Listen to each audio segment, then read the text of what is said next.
नमस्कार, मी doctor Harshvardhan okay, वॅस्क्युलर surgeon. परवाच माझ्याकडे एक 35 वर्षाचा तरुण नोकरी करणारा क्लिनिकमध्ये आला आणि त्याची तक्रार फक्त इतकीच होती की एका पायात प्रचंड सूज आणि खूप वेदना. तपासणी केल्यावरती डीव्हीटीचे निदान झाले. डीव्हीटी म्हणजे डीप वेन थ्रोम्बोसिस. डीव्हीटी म्हणजे पायातल्या खोल शिरांमध्ये रक्ताच्या गुठळ्या होणे. हे लवकर लक्षात आले तर ह्याचा इलाज गोळ्या औषधांनी पण होऊ शकतो.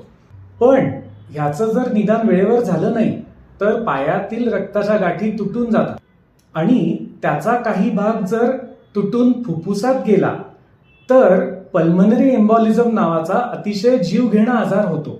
मग आता हा डीव्हीटी ओळखायचा कसा याबद्दल आपण लवकरच बोलूया.